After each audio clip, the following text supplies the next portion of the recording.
It's time to go into a bit of details on STM microcontroller. So as we talked about it before, uh, microcontroller is basically consists of a CPU, several peripherals, for example, analog to digital converters, ports, GPIO ports, RAM, SRAM, like SPI, user. So these are called peripherals, and peripherals communicate through a bus with CPU, which is not really important at the moment. So I just want to emphasize on the fact that what is the difference between a CPU and microcontroller. So CPU is basically, let's say, it's a dumb unit that just runs some instructions for you, and then it just go through the instruction as you do it, and it just, for example, add something, or I don't know, multiply something. So the role of CPU is basically doing some instructions, but it need to know about the instructions. So we provide the instruction by a memory or RAM, and then it need to communicate with the external environment. So we provided GPIO ports, timer, user, and SPI peripherals. So that's it. So the CPU is part of a microcontroller. So that was the difference between CPU and microcontroller. Okay, so as you can see, for example, here in STM32 F407, there are a lot of peripherals, for example, DMA, GPIO port, timer, which we will go through some of them as we go forward. Okay, so you have this board probably. So just a quick overview of the board itself. So we have here the STM32F1 microcontroller, which is basically act as ST-Link, which is a programmer that can program this microcontroller here. Then we have the microcontroller itself, which is STM32F407, and then we have a couple of other ICs here. One is, I think it's just for digital to analog, sorry, digital to analog converter, and also we have an accelerometer here, and there are other stuff like the regulators that we don't need to know about it at the moment. And about the STM32F407, just let's go through the bit of details of why we call them in that way. So STM32 stands for device family, which is the STM32 are the microcontroller from ST Microelectronics, and they are the 32-bit microcontrollers. So then we have the F series, we have also H series as well. So F series is general purpose, we have H series, which are high performance series, and we have also L series. So L series are low power series. So that's the product type basically. And then we have the 407 in our case, which is a device subfamily. As you can see, 407 has more functionalities like camera interface and Ethernet. Then there are other name here, so I'm not exactly sure. Let me just quickly look on my board. On my board, I have STM32 407 VGT. Okay, so I have V here, which means that it has 100 pins. Then you can see that if it was R, it could have like 64 pins. Then we have, like, on my board I have G. So G is 124 kilobytes of flash memory, and then I have VGT T here. Okay, so T is for LQFP. Basically, it's showing the pin configuration and package. It can be LQFP, which means that it has the pin on the sides. It can be BGA, which means that the pins are under the component. Then we have uh, VGT6. Okay, so mine is also 6. It means that industrial temperature range, and then that's it. So basically the others are just options. So just it was a quick overview of the naming of the microcontrollers. Okay, so as we discussed, we have like low power series, we have mainstream, and we have high performance. Recently, we have newer like versions, which are like W, which are the wireless and connectivity series. And yeah, that's it. So as you can see here, you have like in main like low power are a bit, let's say in running the program, they are a bit slower, but like that's their architecture, and they are ultra low power. Then we have the mainstream, which are like the F series. You can see F0, F1, and F3, for example, here, and you can see that how they are performing. Then we have the high performance as well. Okay. In high performance, just a quick note, in high performance now we have also dual core. So it means that like we have two cores on a single chip, which is really useful for some digital processing and also some application that needs higher performance. Okay, so the microcontroller that you have basically look like this. If you look on your board, you have this microcontroller, and uh, like this microcontroller has some pins on it. So basically you can see on your board that there are some pins on the microcontroller. So you should look here. You have some pins here, and each pin has its own functionality. Some pins are like they have a fixed functionality. For example, VDD here, VSS here. So VDD is connected to 3.3 and VSS is connected to ground. So you cannot change those. But there are other pins like you can see here, the green one and the gray one. These are usually they can be configured in different like modes, which we'll talk later. And then yeah, then we have the VBAT, for example. This is a fixed pin that we should connect to battery for keeping the real-time clock of the CPU if we need to. So yeah, that's it. So we'll go through the pins that we need one by one later. Okay, so each pin on the microcontroller, the pin that are not fixed basically, so these gray pin or green pins, they can have several modes. So basically each GPIO pin uh, can be in reset state. So it means that they are not driving by anything. So basically they're float. We call them float. So they're not connected to anything. Okay. They can be in output mode, and by output mode we mean that they can drive something. So they can basically act as like when we are talking about digital, they can act as 1 or 0. So they are outputting 1 and 0 in simple terms. And on the other hand, we like they are connected to a receiver side or input side. So let's imagine that there is another IC, and the pin on that IC is in input mode. So when we drive, for example, 1 on that specific pin, the other side, which is the input, is receiving that one. So that's the GPIO output mode, and it can be push pull and open drain.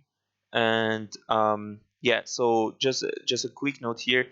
Push pull is basically means that it drive both high and low on the pin, but in open drain, depending on microcontroller, but in STM32 mostly, the microcontroller only drive 0 or low, and high state is usually driven by a uh, pull-up resistor.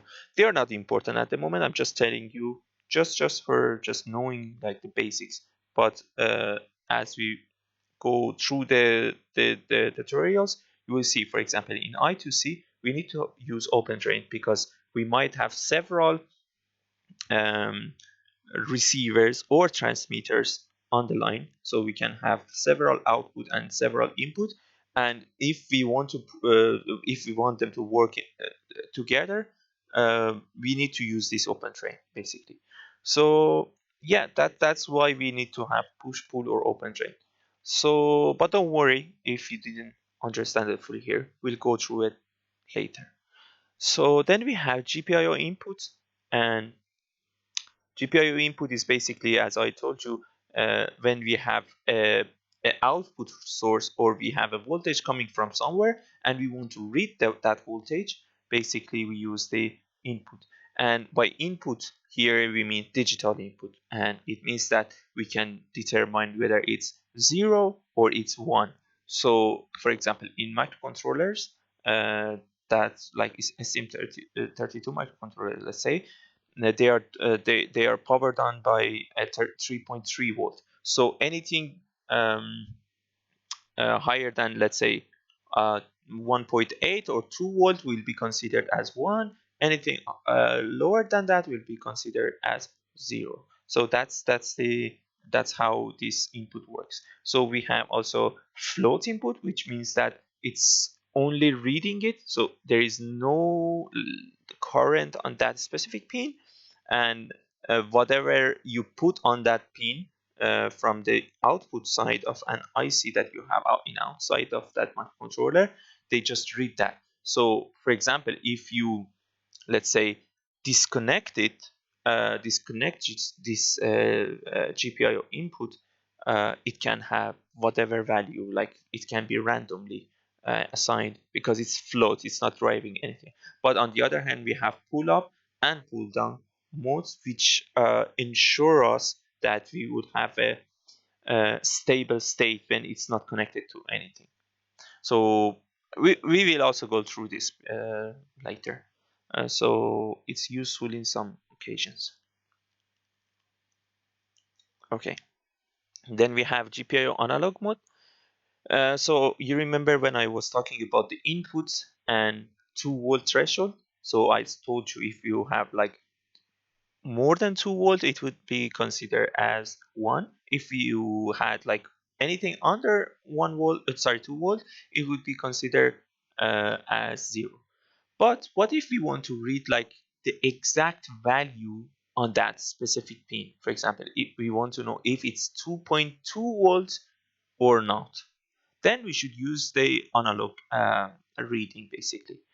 We call it also as ADC. So ADC is analog digital converter. So basically here we will have a specific functionality on the pin that it can read the voltage level, like exact voltage level. So it can tell you it's 1.92 volt now, or it can be 1. Let's say 1 volt now. So it can give you a specific voltage on that pin. Okay.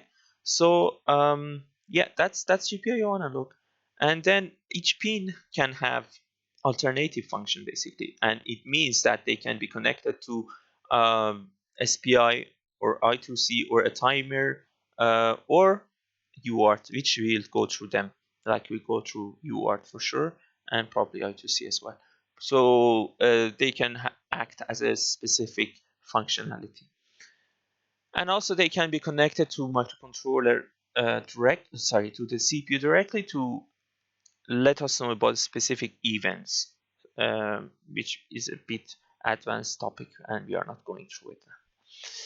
Okay, so this is the the let's say inside of the microcontroller view of the GPIO. So you can see here that is a port and a pin, and that's exactly what you're seeing here. So each one of these pins here, or each one of these pins here, they have a structure like this inside. So each pin has some protection diodes, just for protecting like from high voltages.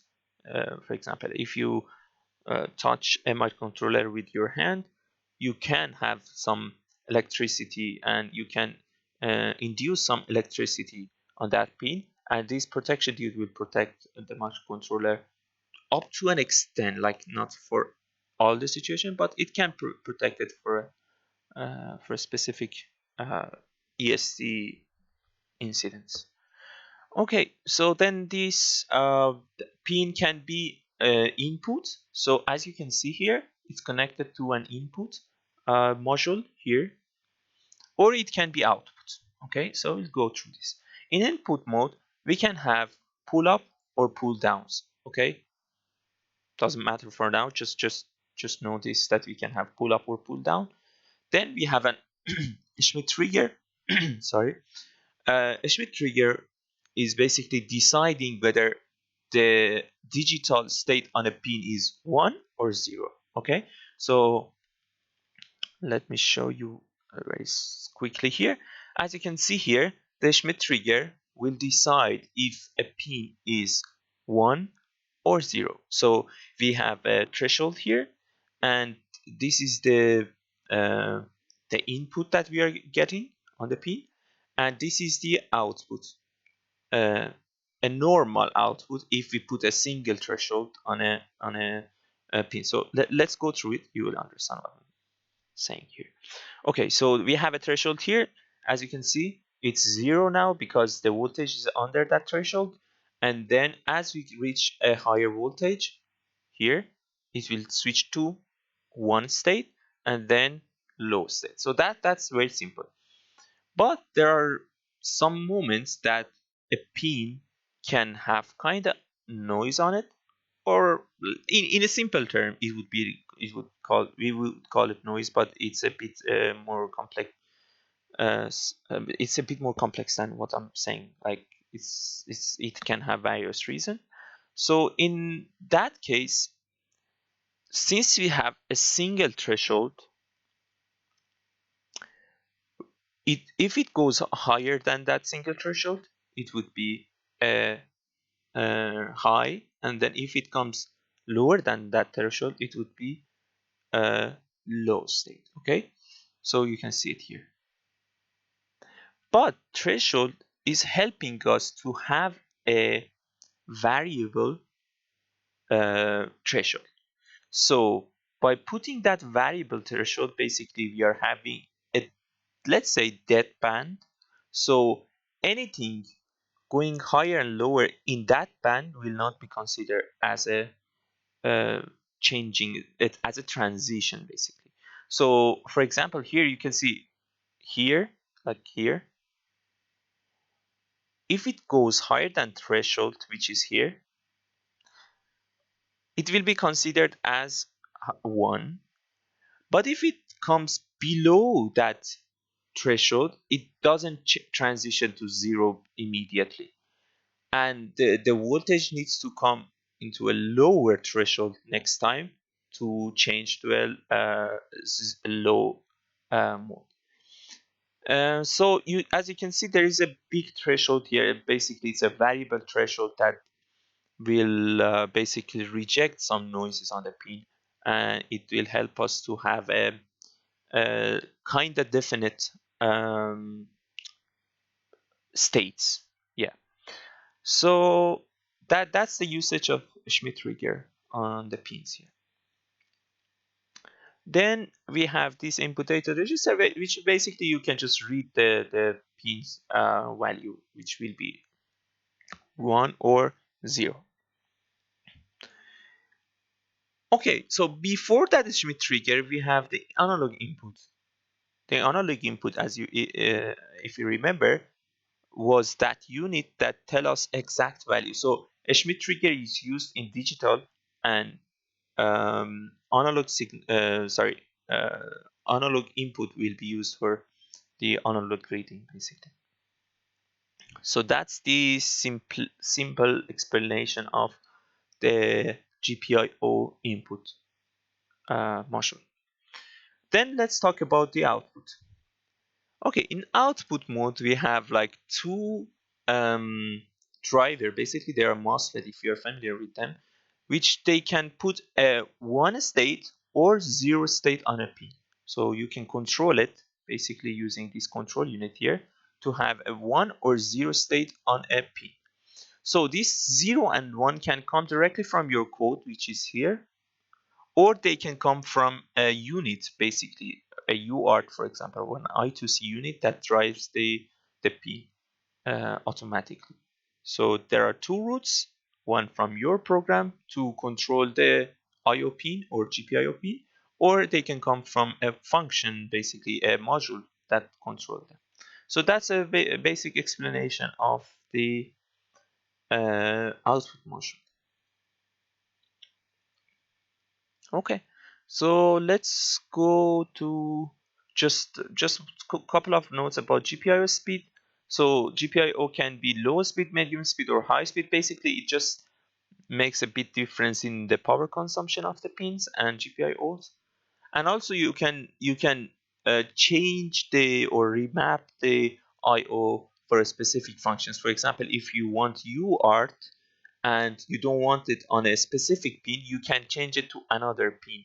Like you can remap it, okay? But it's not like you can remap it to whatever pin you want. There are certain pins that you can remap that functionality to.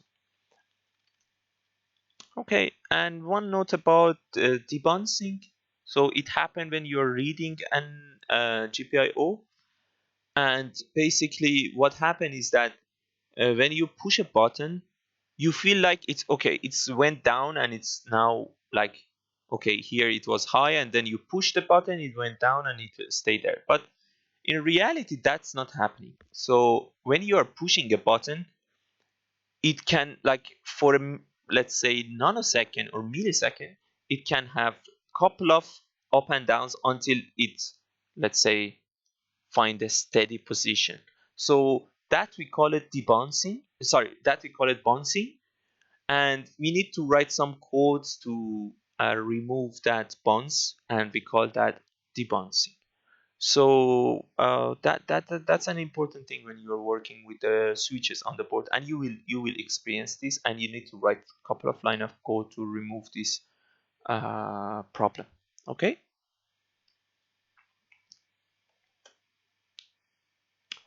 You can also add some hardware components to remove debouncing. If you're familiar with this RC debouncer, RC circuit, basically it can be used as a uh, RC debouncer, they call it. So basically you are charging a capacitor first, and when that capacitor reaches a certain voltage, it gives you the definite uh, state of input. But just don't worry about it, we will go through this. I mean, you will go through this when you want to work with switch on your board. Okay, so